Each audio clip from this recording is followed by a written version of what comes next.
हमारे रहते कन्या को कोई और ले जाएगा। बंदी बना लो दोनों बालकों को, पकड़ लो। लगे चिल्लाने सब, पकड़ लो, बंदी बना लो। एक राजा ने कहा यदि जनक जी महाराज सहायता कर दे तो अभी दोनों बच्चों को मैं बंदी बना दूंगा। अरे जनक जी क्यों सहायता करेंगे? जनक जी की मति मारी गई है कि सहायता करेंगे आपकी। सभी राजा लगे चिल्लाने। लक्ष्मण भैया राम जी से बोले कि भैया ये राजा लोग हमसे मिलने के लिए बेचैन हो रहे हैं, आज्ञा हो तो मिल के थोड़ा चलाऊं। राम जी बोले चुप्पे रहो, इन राजाओं को शांत करने के लिए बाबा जी आ रहे हैं। He is on the way. कौन बाबा जी? हाँ, राजकोट उतर गए हैं।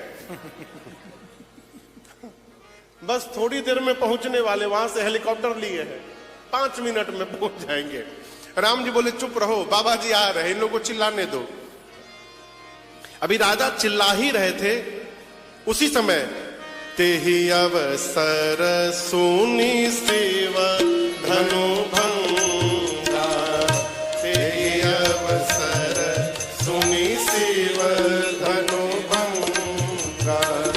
आयऊं भृगु कुल कमल पतंगा। आयऊं भृगु कुल कमल पतंगा। गौर शरीर भूति भल भाजा। गौर शरीर भूति भल भाजा। भाल विशाल त्रिपुंड विराजा। भाल विशाल त्रिपुंड विराजा। शीस जटा शशि बदन सुहावा। शीस जटा शशि बदन सुहावा। ऋषभस कछु अरुण होइयावा। ऋषभस कछु अरुण होइयावा। भृकुटी कुटिल नयन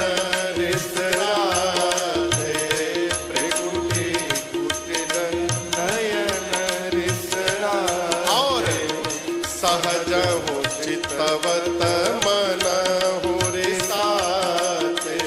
सहज हो चितवत मन हो रिसाते।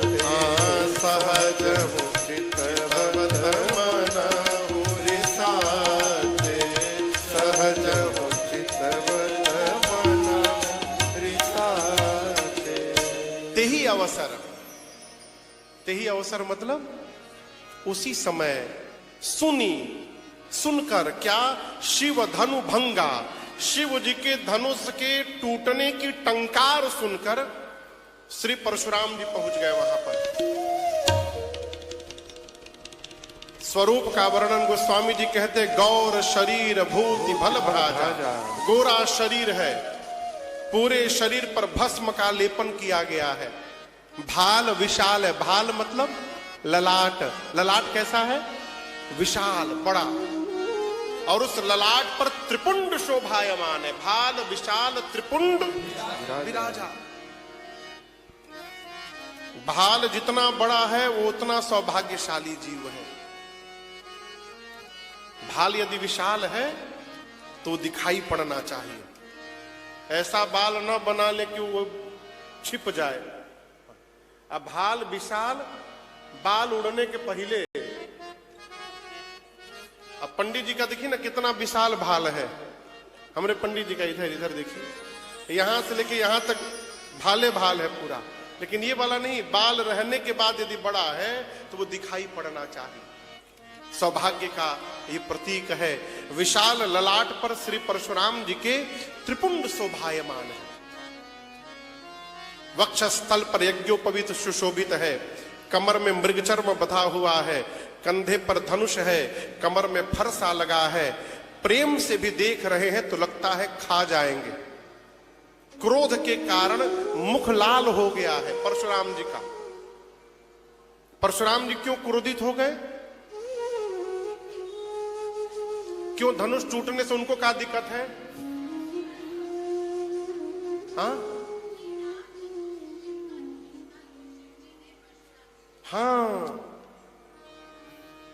आधा कथा तो आप ही को याद है। देखिए, ये धनुष शंकर जी का श्री परशुराम जी ही जनक जी के पास रखे थे और कहे थे ये मेरी अमानत है, हम बाद में लेके जाएंगे। अब आपके घर कोई अपना सामान रख के जाए, आप उसको सेल में लगा देंगे?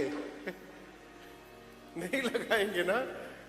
टूटने से ध्वनि सुनकर समझ गए तो धनुष टूट गया शिव जी का, इसलिए क्रोध में आए हैं।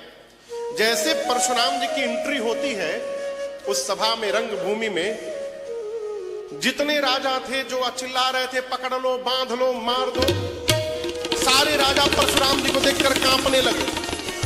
लाइन लगाकर राजा लोग परशुराम जी के सामने जाकर अपने अपने पिताजी का नाम बताकर दंडवत प्रणाम करने लगे करन सब दंड प्रणाम। अब प्रणाम करके किनारे जाके खड़े हो गए सब राजा। एक राजा ने कहा कि यदि हमको पता रहता कि इस सम्मेलन में बाबा जी भी आने वाले हैं, हम कदापि न आते यहाँ पर। अब तो फंस गए आके हम, अब क्या करें? परशुराम जी जनक जी से मिले हैं, जनक जी ने दंडवत किया उनको, सीता मैया ने प्रणाम किया है, परशुराम जी ने मेरी मां को आशीर्वाद दिया है। आशीष दीन्ही सखी हर सानी, निज समाज ले गई सयानी। जैसे आशीर्वाद मिल गया, सखियां सीता मैया को लेकर माताओं के बीच में चली गई। परशुराम जी के पास विश्वामित्र जी आए हैं, आकर के राम लक्ष्मण जी से कहें कि आप इनको दंडवत करिए। राम लक्ष्मण जी ने परशुराम जी को दंडवत किया है। परशुराम जी जब भगवान को देखे ना राम जी को, तो राम जी के स्वरूप में परशुराम जी भी खो गए। देखिए, समुद्र को ये परिचय नहीं देना पड़ता कि मैं समुद्र हूं। समुद्र की विशालता, उसकी गंभीरता उसका परिचय देती है। जो बड़ा है ना, उसको बताना नहीं पड़ता कि मैं बड़ा हूं, और जिसको बताना पड़ रहा है वो कभी बड़ा हो भी नहीं सकता है? राम जी को देखकर परशुराम जी उन्हीं में खो गए। रूप अपार मार मदमोचन। जब स्मरण में आया कि मैं यहां पर क्यों आया हूं, तो फिर क्रोधित हो गए। हाँ, जनक जी से बोले, जनक ये बताओ, तुम्हारी दरबार में सभा में आज इतने राजा क्यों आए हैं, सारे दीप दीप के राजा। उस समय नियम था कि किसी को भी यदि क्षत्रिय सम्मेलन कराना हो तो परशुराम जी से पहले एनओसी लेनी पड़ती थी। परशुराम जी को पता ही नहीं, दीप दीप के राजा आ गए। पूछे इतने राजा क्यों आए हैं? कहु काह अति भीड़, पूछत जान अजान जिमि, खूब शरीर। सब जान रहे हैं लेकिन अनजान बन के पूछ रहे हैं इतनी भीड़ क्यों है। आइए आइए प्रभु, संत भगवान की जय। प्रभु आइए आइए, विराजे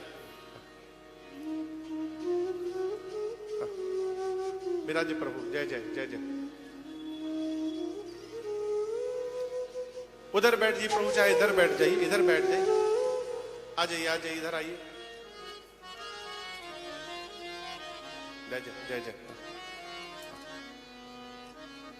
जनक जी महाराज ने सब वृतांत तो सुनाया। मेरी बिटिया का स्वयंवर था प्रभु, उसी स्वयंवर में भाग लेने के लिए सारे दीप दीप के राजा आए हैं। शिव का पिनाक केंद्र में रखा गया था। अब जैसे जनक जी ने बताया, तब तक शंकर जी के टूटे हुए धनुष के खंड पर दृष्टि चली गई परशुराम जी की। अरे राम, ये स्थिति भई जैसे मानो किसी ने आग में घी झोंक दिया हो। पूरा शरीर क्रोध में कांपने लगा परशुराम जी का। बोले, ऐ जनक, जिसने भी भगवान शंकर के पिनाक को तोड़ा है उसको निकाल करके बाहर करो, नहीं तो जहां तक तुम्हारी राज सत्ता आती है